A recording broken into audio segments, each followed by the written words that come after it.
네, 강서구청장 선거 패배로 인한 국민의힘 내부의 쇄신론이 들끓는 가운데 김행 여가부 장관 후보자가 자진 사퇴했습니다. 후보 지명 약 한 달 만인데요. 오늘의 정치권 이슈들 김병민 국민의힘 최고위원, 김수영 전 양천구청장 두 분과 함께 짚어보겠습니다. 어서 오십시오. 네, 안녕하세요. 네, 안녕하십니까? 자, 이 내용부터 짚어볼까요? 국민의힘이 오늘 오전으로 예정됐던 긴급 최고위를 취소를 하고 대표와 최고위원들의 일대일 면담으로 이제 전환을 했습니다. 저희 앞서 기자 연결에서도 전해드렸습니다만 김병민 최고위원께서는 이제 면담을 하고 오신 걸로 보이는데 네. 일단 면담이 진행된 배경도 궁금하고 또 오늘 이야기를 잠시 리포트를 들어볼 수 있었습니다만 또 구체적으로 어떤 이야기가 나왔는지도 한번 알려주시죠. 네, 지난 보궐선거 참패 이후로 이 국민의힘에 대한 변화와 혁신이 필요하다라는 얘기들을 많은 국민들 또 당원분들께서 주시고 계십니다. 무겁게 고개 숙이고 어떤 방식으로 변화할 때만이 수도권의 민심을 다시 다잡을 수 있을까에 대한 고민이 굉장히 깊은 상황인데요. 여기에 대해서 뭔가 내부에 깊이 있는 소통 또 여기에 대한 확실한 변화에 대한 의지 없이 잘못된 정책 발표들이 나가게 됐을 때 오히려 혼선이 클 수 있다. 이런 우려들이 일부 제기된 바가 있었고 최고위원들이 갖고 있는 생각들이 조금씩 차이가 있기 때문에 그 내용들을 한 명 한 명 김기현 대표께서 충분하게 들어보고 또 거기에 대한 대안을 만들어내기 위한 자리로 오늘 오전 긴급 이 최고위원들과의 면담이 있었고요. 저도 한 20여 분 조금 넘게 김기현 대표께 수도권에 있는 또 원외위원장의 한 사람으로 얼마나 수도권의 민심이 이 국민의힘에 대한 이 변화를 갈망하고 있는지에 대한 내용들을 조금 더 구체적인 대안들을 담아서 말씀을 드리고 왔습니다. 네.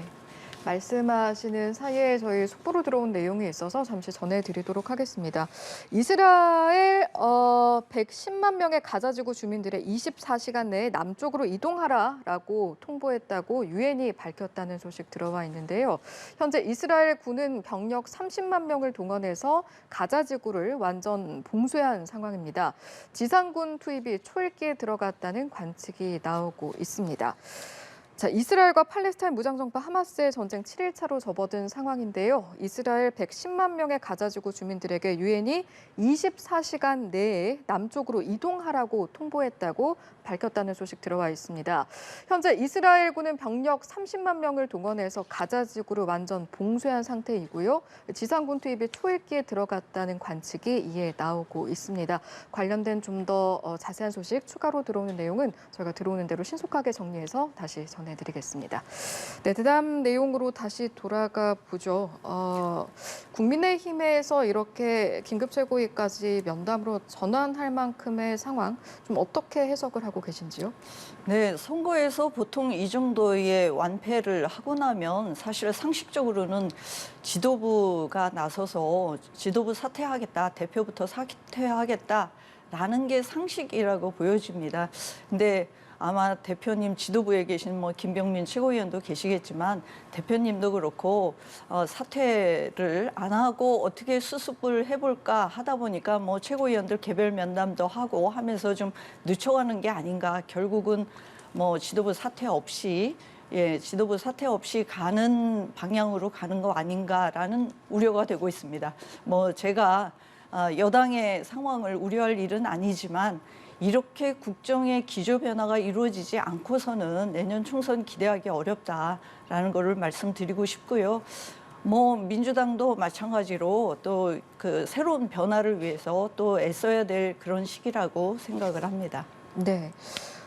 국민의힘도 이제 조기 총선 체제 구축이라든지 여러 가지 부분 선택지들 고려하고 있지 않을까 싶은 생각도 드는데 15일에 또 의총이 예정이 돼 있다고 알고 네. 있습니다. 이때 뭔가 총의가 모일 수 있을까요? 일요일에 의원총회가 아마 진행되는 걸로 알고 있습니다. 지금도 아마 시간이 허락된다면 다 같이 모여서 이 보궐선거 참패 이후에 어떤 방식의 변화를 이끌어야 될지에 대한 논의들을 하고 싶은 마음일 텐데요. 국정감사 한복판에 있기 때문에 지금 국정감사에 평일에 최선을 다해서 움직이고 있는 의원들의 모습들이 있습니다. 주말 정도가 되면 어느 정도 개별 의원들도 내년 총선을 이끄는 과정 속에서 우리 당이 어떤 방식의 변화로 국민의 마음을 다잡을 수 있을지에 대한 고민들이 있을 건데요. 아마 그 전에 김기현 대표께서 국민의힘의 변화에 관한 전체적인 로드맵을 좀 잡지 않을까 생각을 합니다. 그리고 난 다음 의원들의 총회를 함께 모으는 의총을 통해서 국민의힘이 변화하고 혁신하면서 총선까지 어떤 의지로 분연하게 나아가야 되는지에 대한 그림들이 조금 더 구체화될 거라고 보고 그렇게 주말 정도까지 지금 있게 되는 이 어렵고 위기 상황에 대한 국민의힘의 이 변화 과정들이 하나둘씩 제 자리를 찾아가지 않을까 생각을 합니다. 네. 최고위원께 이런 질문이 직접적으로 어떨지 모르겠습니다만 혹시나 그럼 이제 변화 과정 중에 이제 이번 보궐선거 이후에 김기현 대표 거취에 대한 특별한 언급은 들어볼 수가 없었는데 혹시 지도부의 향방에 대한 어떤 안배도 조금씩 나오는 이야기가 있습니까? 변화라는 건 내년 총선을 앞두고 국민의힘이 어떤 방식으로 총선을 치러낼지 또 어떤 메시지로 국민들한테 조금 더 국민들 눈높이에 맞는 국민의힘의 당의 운영 변화가 있을지 또 사람으로 치게 된다면 어떤 사람의 변화가 있을지 다양한 일들이 있을 거라고 생각을 합니다. 선거 참패에 대한 무거운 마음들을 가지고 어디에서부터 문제가 있었는지를 하나씩 짚어가는 것도 중요한 일일 것이고요. 잘못된 점들이 있다면 그 잘못된 점들을 바꿔나가기 위한 노력들도 함께 선행이 돼야 될 겁니다. 가장 우려가 되는 지점은 이렇게 선거가 굉장히 안 좋은 결과가 나왔음에도 불구하고 어느 누구도 별일 아니라는 식으로 누구도 문제가 없다는 식으로 이어갈 수는 없는 일일 거라고 생각을 합니다. 그렇기 때문에 김기현 대표도 당을 이끌고 있는 대표의 입장에서 다양한 목소리를 경청하고 어디에서부터 문제를 풀어갈지에 대한 깊은 고심을 하고 있는 걸로 알고 있고요.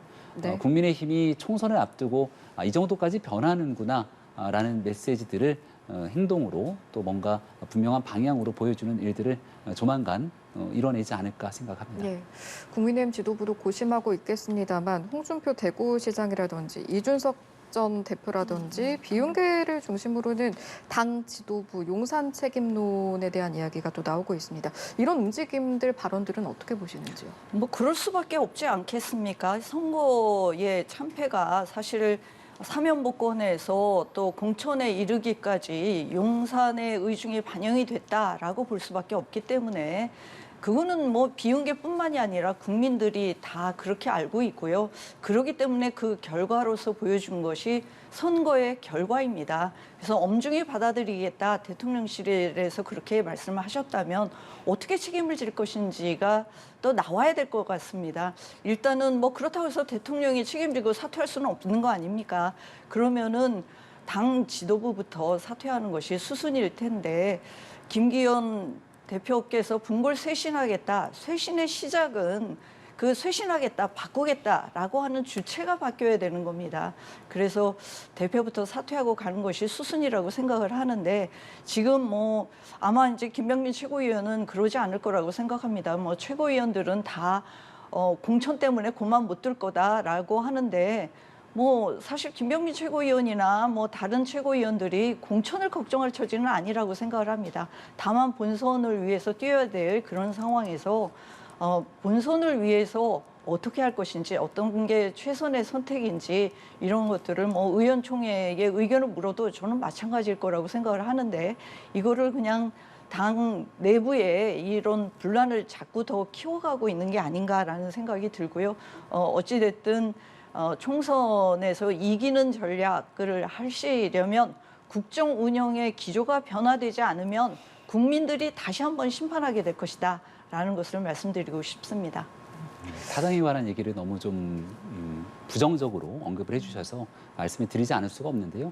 국민의힘에 있는 인사 누구도 본인에 대한 공천이라든지 자기에 대한 정치적 이득을 도모하기 위해서 좌고우면하는 모습을 보이지 않습니다. 오히려 민주당에서 국민의힘에 대해서 굉장히 부정적인 인식들을 언급하기 전에 민주당의 이재명 대표가 구속 위기의 상황에서도 5개 들어가도 대표직을 유지하겠다라고 했던 그 같은 상황에 대해서 좀 돌아보기를 바랍니다. 국민의힘이 총선을 이 보궐선거에 대한 처절한 국민들의 이 평가를 받았던 내용 속에서 무엇이 부족했는지를 판단하는 건 국민의힘 스스로가 국민과의 과정 속에서 부족했는지 돌아보는 몫이고요. 민주당이 이번 선거를 토대로 민주당의 이재명 대표가 온연하게 당을 잘 끌고 갔기 때문에 나왔던 긍정평가다 이렇게 얘기하는 분이 민주당 내에도 많지 않은 것으로 알고 있습니다. 당에 대한 혁신의 과정들은 변화를 통해서 국민 눈높이에 맞춰가기 위한 양당 야당 모두에게 이뤄질 일이라고 생각하고요. 국민의힘은 그러한 노력을 하기 위한 분주한 과정들이 있다는 점들을 다시 한번 말씀을 드립니다. 알겠습니다. 이런 상황에서 또 설전이 오가는 공방이 오가는 사안들이 있습니다. 안철수 의원 그리고 이준석 전 대표 유세중 욕설 논란으로 이틀째 설전 이어가고 있고 안철수 의원은 심지어 이제 윤리위 제소까지 예고한 네. 상태인데 해당 사안은 어떻게 바라보고 계세요? 저는 이번에 그 발언을 하신 안철수 의원을 보면서 예전에 그 대선 때 토론회에서 갑자기 제가 MB의 아바타입니까? 라는 말씀을 했더니 갑자기 확 생각이 나더라고요. 뭐 국민 누구도 사실은 MB의 아바타라고 생각했던 분이 뭐 얼마나 될까라는 생각을 했는데 본인 스스로가 그런 말씀을 하시면서 더 키웠단 말이죠. 이번 일도 마찬가지 아닌가라는 생각이 듭니다. 사실 뭐 큰 논란 선거 와중에 있었던 일이기 때문에 그게 뭐 논란이 될 수는 있지만 선거가 끝난 마당에 그거를 가지고 또 문제를 삼는 모습은 지도자다운 또 어른다운 태도는 아닌 것 같다라는 생각이 들고요. 보다 더 뭐 당의 쇄신을 위해서 뭐 저희 당은 아니지만 쇄신을 위해서 더 노력하는 모습 그리고 국정 운영의 기조가 어떻게 변화하는 것이 좋을지 앞으로의 비전 이런 것들을 말씀하시는 게 옳다라는 생각이 듭니다. 네, 지금 양측이 서로를 향해 가짜 뉴스 퍼뜨리고 있다 뭐 이런 모습 보이고 있잖아요. 어떻게 네. 보고 계세요? 네, 국민들 보시기에 그렇게 바람직한 현상은 아니라고 봅니다. 사실 선거 패배 이후에 국민의힘이 가져야 될 이 무거운 책임감이라는 게 존재합니다. 이전 대표도 바깥에 있긴 하지만 전직 당의 대표로 있었던 인사기 때문에 여기에 대해서 굉장히 본인이 참여하지 않았다고 해서 박수치고 환호할 정도의 상황으로 지켜보게 된다면 국민의힘에 소속돼 있거나 또 국민의힘을 지지하고 응원하는 분들 입장에선 정말 이 당을 이끌었던 전직 대표로서 할 수 있는 태도냐라고 하는 지적들이 있을 수 있을 겁니다.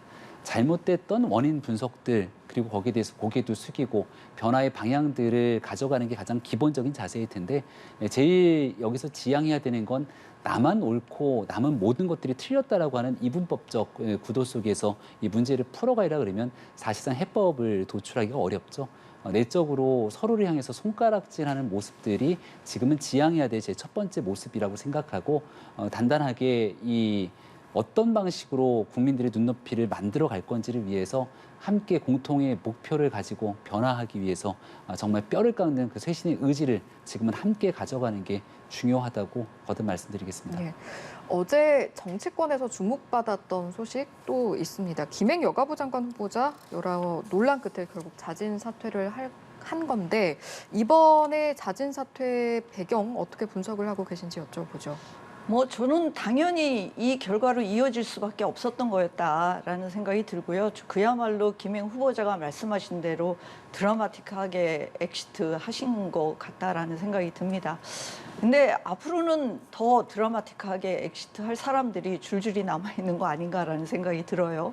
뭐 한동훈 장관도 마찬가지고 또 내년 총선 이후에도 또 그렇게 되리라고 생각이 드는데 어쨌든 김행 후보자는 뭐 장관으로서만이 아니라 뭐 점점 더 의혹이 불거지고 있습니다.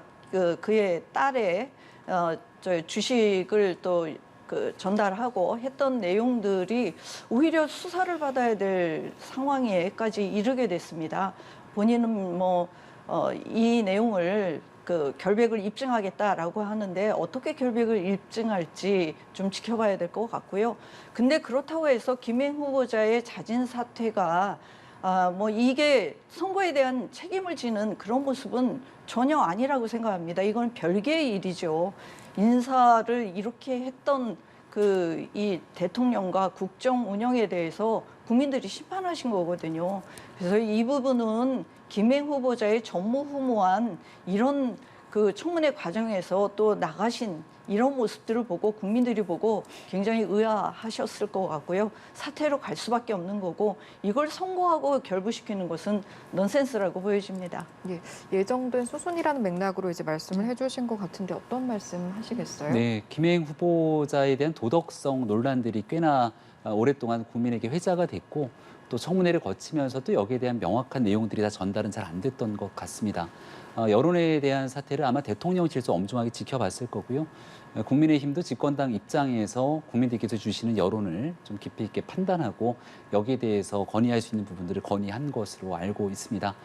일단은 김해 후보자가 자진 사퇴를 하면서 일단락이 된 부분으로 보입니다만은 이제 앞으로 그 후보자에 대한 인사 검증에 대해서 조금 더 철저한 인사 검증으로 국민의 눈높이에 맞춰갈 수 있는 길들을 열어야 된다라고 하는 생각이 들고 특히 이 국무위원 한 사람 한 사람의 발언과 행동 또 그 안에서 나오고 있는 모습들까지도 앞으로 있게 되는 총선에 직격적으로 영향을 미칠 수밖에 없다는 점들이 이번 보궐선거를 통해서 민심과도 직접 연결된다는 것을 확인할 수 있지 않았을까 생각을 합니다.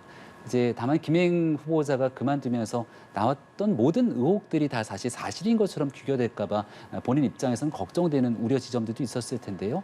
청문회를 지켜보면서 코인쟁이라고 모욕적인 발언들을 쏟아내는 야당의 의원의 질이라든지 이런 내용들이 조금 더 객관적인 상황에 대한 사실 검증으로 들어갔다면 국민들 보시기에 좀 수준 높은 청문회를 통해서 거기에 대한 적격, 부적격 여부들을 판단하는 그런 가늠자가 청문회를 통해서 드러나지 않았을까 하는 아쉬움도 함께 남습니다. 네, 이제 사퇴한 김행 후보자 말씀하시면서 아까 구청장께서 잠시 한동훈 장관 언급을 하셨는데 네네네. 지금 민주당의 입장을 보면 인사검증 책임 여부를 놓고 한 장관의 파면을 요구하는 목소리 내고 있거든요.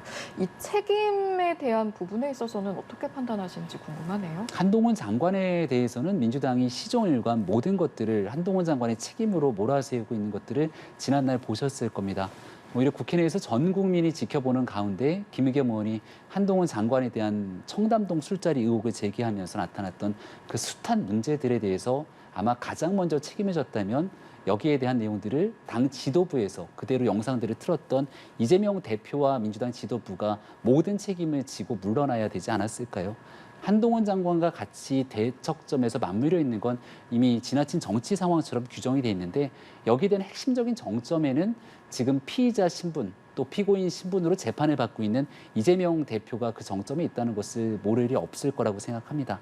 민주당이 한동훈 장관에 대해서 이런저런 주장들을 꺼내면 꺼낼수록 결과적으로 이재명 대표에 대한 사법 리스크, 재판 리스크를 회피하기 위한 이해충돌 문제가 맞물려 있기 때문에 철저하고도 객관적인 상황에 대한 문제 제기를 하기 위해서라면 이재명 대표를 옹호하고 비호하기 위한 민주당의 일련의 행보들부터 뒤로 물리고 주장함이 마땅하다고 생각합니다. 네.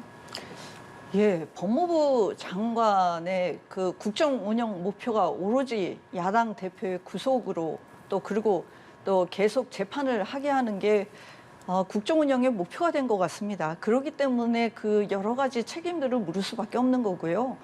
한동훈 장관이 뭐 태도가 어떻고 뭐 말하는 게 어때서 뭐 이런 부분들을 감정적으로만 얘기하는 건 아니라고 생각을 합니다.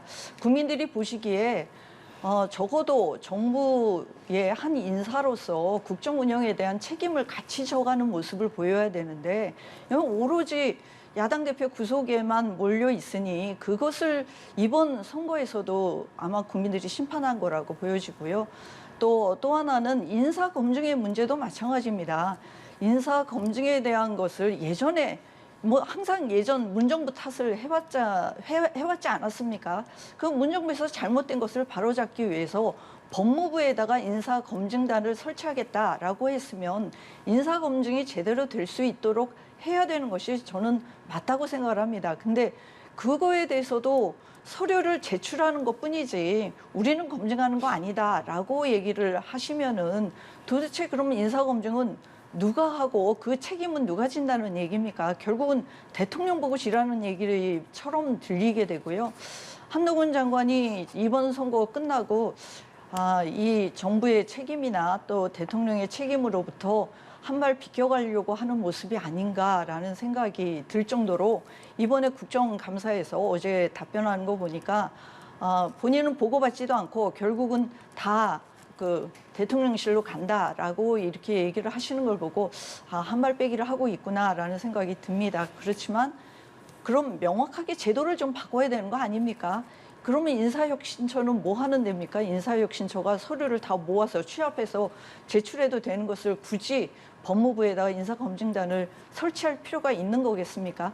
이런 점들을 봤을 때 장관으로서의 참모진으로서의 그 태도도 문제 삼지 않을 수가 없다라는 말씀을 드립니다. 네, 이야기가 나온 김에 보통 이제 장관 후보자를 이제 지명을 하기 전에 후보자에 대한 어떤 검증 시스템이 현재 어떻게 돌아가고 있는지도 한번 정리를 해보면 좋을 것 같습니다. 어떤가요?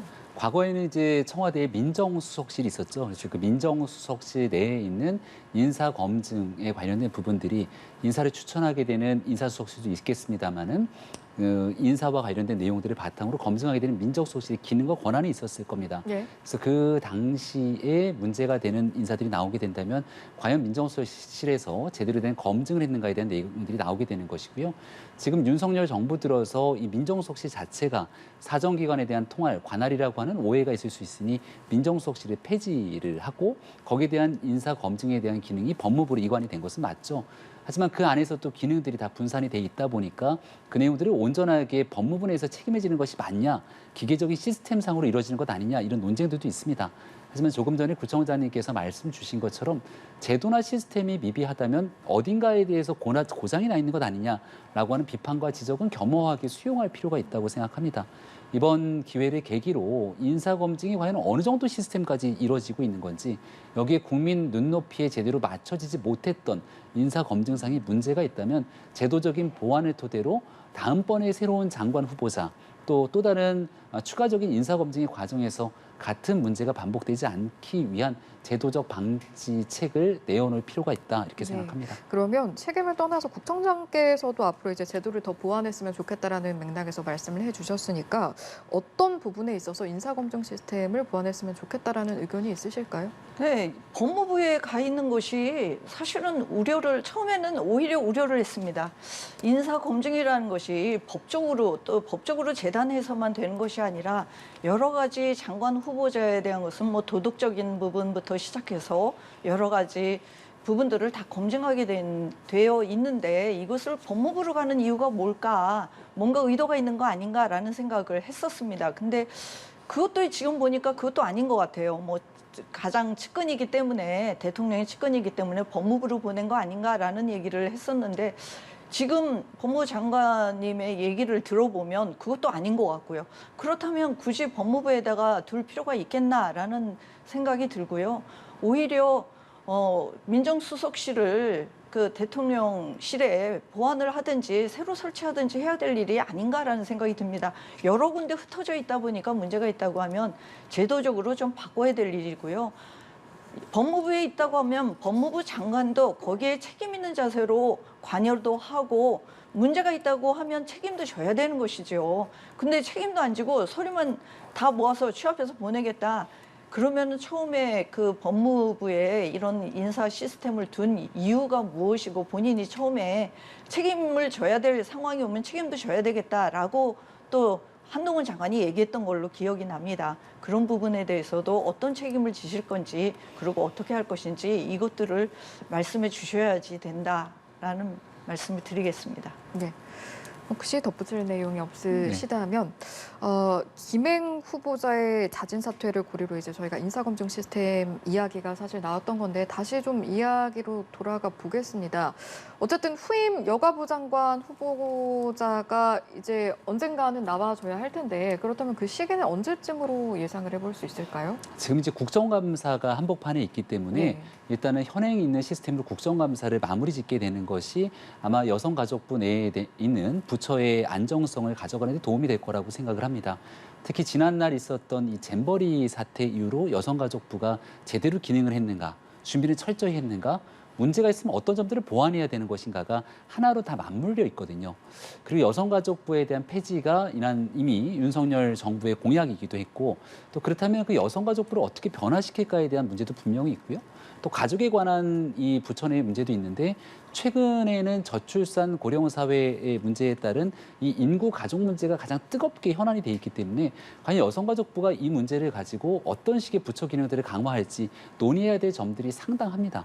그래서 국정감사를 통해서 그런 내용들이 좀 정리가 될 때까지 아마 여러 새로운 사람에 대한 인사검증 과정들이 진행되지 않을까 싶고 다음번에 내세우는 이 후보자 같은 경우는 아무리 이 폐지를 공약했던 부처라 할지라도 대한민국 국가의 중요한 국가적 아젠다 중에 상당히 필요한 부분들이 지금 여성가족부 내에 있기 때문에 이를 보다 더 적극적이고 중점적으로 전문성 있게 끌고 갈 수 있는 훌륭한 인사들을 찾는데 더 큰 노력을 해야 된다고 생각을 합니다. 예. 다음 지명은 언제쯤 그리고 또 어떤 인사가 맡게 될지 어떤 인사가 맡아야 적절할지까지 한번 짚어보겠습니다. 저는 아마 총선 때까지 못 하시지 않을까라는 생각이 듭니다. 여가부를 없애겠다라고 해놓고 사실은 임시로 장관직을 수행할 수 있게 하려고 했던 게 아닌가라는 생각밖에 안 들어요. 왜 김행 후보자 같은 분을 부적격 인사를 그렇게 했을 때는 그야말로 드라마틱하게 엑시트하겠다, 여가부를 없애는 데 주력하겠다라고 얘기를 하는 거고요. 아마도 이제 총선 이후에 다수당이 되면 뭐 이 전체적으로 그러니까 여가부뿐만이 아니라 조직 개편을 통해서 뭐 뭔가 바꾸려고 생각을 하지 않았을까 싶은데 지금 이런 상황이 됐는데 앞으로 총선도 남았고 한데 여가부 장관을 새로 하면서 또 청문회도 거쳐야 되고 이런 상황을 아마 정부가 견딜 수 있을까? 못 견딜 거다라는 생각이 들고요. 그러면은 굉장히 참 심각한 상황입니다. 뭐 저출산 문제뿐만이 아니라 이 사회에 어려운 상황에 있는 한부모 가정의 뭐 그 문제라든지 여러 가지 여가부가 해야 될 역할들이 많은데 여가부 장관을 지금 이런 김현숙 장관 체제로 이렇게 가게 놔둘 것인지 아니면은 어떤 특단의 결단을 하실 것인지 이런 것들을 좀 분명히 입장을 밝히는 것도 이 시점에 필요하지 않은가라는 생각도 듭니다. 그런데 구청장께서는 일단 그럼 총선 이후 4월 10일 그 이후까지 갈 가능성도 보고 계신 그런 거예요? 가능성이 크다고 보여집니다. 지금 뭐 장관을 새로 임명해서 또 청문회를 또 다시 하겠습니까? 아니면은 뭐 그렇게 해서 적절한 사람이 올지도 모르겠지만 그래봤자 뭐 몇 개월짜리가 또 되지 않으리란 보장도 없는 거고요. 그렇게 됐을 때 국민들이 입는 피해가 더 커지지 않을까 저는 그것도 좀 걱정이 되긴 하는데 예. 어찌됐든 분명한 입장을 좀 보여주시는 것이 국정 운영의 기조 변화와 함께 좀 필요한 일이다라는 생각이 듭니다. 지금이 10월 13일이고 다음 총선이 4월 10일이니까 그럼 뭐 6개월 정도 되는 시간 동안 지금 사의를 표명했는데 그 이후에도 지속된 경우가 있었나요? 과거로 치게 되면 이제 청문회가 낙마하고 특히 국무총리 같은 경우는 국회 인준 동의를 얻어야 되기 때문에 그 인준 동의를 얻지 못한 상태가 지속되면서 불멸의 총리다 이러면서 정홍원 전 총리 같은 경우가 지속됐던 경우들은 예. 있습니다만 아직까지 그 많은 시간 동안 김현숙 장관 체제가 유지될 거라고 저는 생각하지 않습니다. 이미 잼버리 파행으로 인해서 나타났던 많은 문제들 때문에 장관 교체에 대한 수요들이 있었고요. 지금은 이제 여성가족부 장관 한 명이 남아 있는 거지만 이제 연말이 되기 전쯤 되면 또 부처에 있는 인사들 중심으로 총선의 시기와 맞물려서 교체되는 인사가 나올 가능성도 배제할 수 없고요. 그러면서 여러 부처의 이 장관들 같은 경우가 자연스럽게 교체될 수 있는 시기들이 있을 수 있을 겁니다. 여기에 맞춰서 새로운 후보자를 정말 전문성 있고 지금 우리 사회가 갖고 있는 문제점들을 해결할 수 있는 훌륭한 인사를 찾아서 다시금 여성가족부를 맡길 수 있도록 하는 것이 전공법이라 생각하고 이번에 낙마 같은 경우는 지난달 문재인 정부를 보더라도 부적절한 인사를 통해서 임명을 강행한 경우도 있고 또 마지막 순간까지 여론이 좋지 않았기 때문에 중간에 자진 사퇴 등의 형식을 빌어서 교체되는 경우들도 분명히 나타난 적이 있었죠. 여기에 대한 여론들을 충분히 숙고해서 더 훌륭하고 국민 눈높이에 맞는 이 국무위원을 선택하기 위한 고심들이 대통령실에 있을 거라고 생각합니다. 예, 전문성이 있는 우리 사회 현안들을 잘 풀어낼 수 있는 국민 눈높이에 맞는 네. 적임자를 이제 말씀해 주셨다면 구청장께서는 어떤 저는 뭐 말씀하시겠습니까? 지금 야당에서 선거 끝난 다음에 말씀하시지 않았습니까? 저희 원내대표도 말씀하셨고요. 총리 사퇴부터 시작해서 내각에 지금 문제 있는 장관들이 한두 명이 아닙니다. 뭐 어거지로 지금 이제 장관 임명을 막 했기 때문에도 그런 부분들을 참 국민들은 조용히 지켜보고 계십니다. 그 심판을 이번에 하신 거고요. 이런 것들을 좀 보시고 좀 국정 운영의 기조 변화는 총리 사퇴부터 시작해서 내각에 문제 있는 장관들을 좀 해임시키는 것 또는 사퇴하게 만드는 것 이거부터 시작해야 국정 운영의 기조나 또 국정 운영의 방향이나 이런 것들이 좀 바뀌고 또 그리고 야당과도 좀 협치할 수 있는 그런 기반이 만들어지는 것이다라는 말씀을 드리고 싶습니다. 조금 좁혀서 후보자가 여가부 장관 후보자가 갖춰야 될 어떤 함양해야 할 부분으로 좁혀본다면 어떤 뭐 설명하시겠어요? 당연히 뭐 말씀하신 대로 여러 그 여성에 대한 이해 또 그리고 가족에 대한 이해, 저출산 문제에 대한 이해 이런 것들을 알고 그것을 앞으로 우리 국가의 미래에 어떤 부분들이 바뀌어야 되는지 어디부터 시작할 건지 이런 것을 과감하게 할 수 있는 인사여야 되는 거고요. 뭐 거기뿐만이 아니라 다른 장관들도 지금 문제가 많습니다. 그런 그 뭐 청문회 과정에서도 그 문제를 야당에서 지속적으로 제기를 했고 또 국민들은 조용하게 지켜보는 것 같지만 조용한 것 같지만 다 보고 계시다가 이렇게 선거에서 엄중하게 또 판단을 하십니다. 저는 참 국민이 두려운 존재다라는 것을 좀 인식하고 그것은 여당만이 아니라 야당도 마찬가지일 거고요. 국민을 두렵게 보면서 조용하게 지켜보고 있는 국민의 눈초리를 좀 무섭게 엄중하게 정말 받아들여야 될 때다 이렇게 말씀을 드리고 싶습니다. 예, 알겠습니다. 주제를 바꿔보겠습니다. 이재명 대표의 공직선거법 위반 관련된 재판 오늘로 예정이 됐었는데 27일 이후로 연기가 됐습니다. 이게 이 대표가 국감 참석 때문에 재판 불참을 통보를 하니까 이제 연기가 된 건데 이번 사안 어떻게 바라보셨는지 여쭤보겠습니다. 뭐 국감 때문에도 연기가 됐고요. 또 백현동 사건을 바로 재판 끝난 다음 날 기소를 했습니다. 그렇기 때문에 대장동 사건하고 아마 병합해서 또 재판을 하게 되면 이거는 이재명 대표가 아니라요. 오히려 검찰에서 더 연기를 시킨 거나 저는 마찬가지라고 생각을 합니다. 병합을 시키게 되면 대장동 사건 재판도 처음부터 다시 해야 됩니다. 그래서 이렇게 아마도 총선 전에는 결과가 1심도 나지 않을 가능성이 크고요. 이렇게 해서 재판은 계속 조금 연기 내지는 또는 백현동 사건까지 병합해서 하게 되면 더 길어지지 않을까라는 생각이 듭니다. 이게 또 검찰의 또 전략이 아닌가라는 생각도 들고요. 검찰에서 너무 부지런하게 일을 하시는 것 같아요. 이렇게 정치 뉴스를 잘 보시고 영장 기각이 되면 바로 송영길 대표 뭐 압수수색 들어가고 이렇게 선거가 끝난 다음 날 바로 그것도 같이 뭐 그 기소를 할 것처럼 했었는데 백현동 사건만 바로 이렇게 쪼개게 기소를 하는 걸 보면서 앞으로도 이런 일들이 계속 일어나지 않겠나 기소하고 또 그것이 정치 이슈로 또 삼게 되고 그렇게 되지 않을까라는 생각이 듭니다. 네, 마찬가지 질문 드리겠습니다. 네, 분리 기소를 한다라고 하는 내용들은 이미 이재명 대표에 대한 구속영장이 기각되고 난 뒤부터 나왔던 얘기들입니다. 다소 의외였던 것은 위증교사에 관한 분명한 내용들로 먼저 분리 기소를 하지 않겠냐 싶었는데 백현동 문제를 먼저 분리 기소를 했거든요. 그만큼 심각한 백현동 사건에 관한 배임 문제, 여기에 대한 혐의 입증에 자신감이 있다라고 하는 측면들을 검찰이 내비친 게 아닌가 싶고 대장동에 있는 배임 문제 사건과 그리고 백현동 배임 문제는 결국은 같은 이재명 대표가 성남시장 시절 일어났던 일들이기 때문에 병합해서 재판들이 진행될 것으로 봅니다. 문제는 이재명 대표가 오늘 재판에 출석하지 않고 국정감사에 대한 핑계를 댔지만 국정감사에도 이재명 대표는 건강상의 문제로 출석하지 않았다 이런 보도들이 있던데요.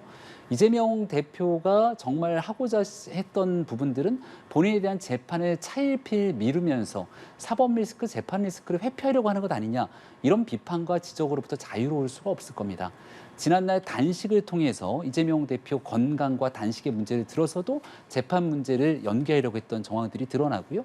지금 이재명 대표가 선거 한복판에 있을 때에도 재판에 대한 연기 요청을 하면서 건강에 대한 문제를 얘기했는데 그렇게 하고 난 다음 이재명 대표가 향했던 곳은 유세장을 향하지 않았습니까?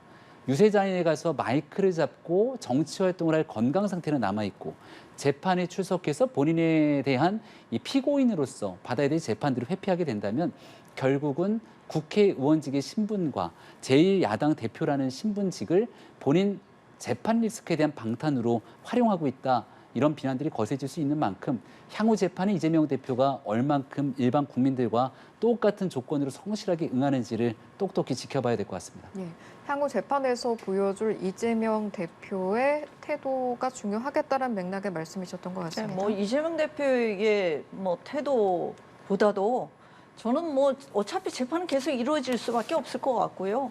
뭐 그 사이에도 오로지 야당 대표 구속을 향해서 가는 검찰의 또 다른 뭐 조사와 수사 또 그리고 기소 이런 것들을 통해서 국면 전환을 시도하려는 것이 앞으로도 좀 계속될 거다.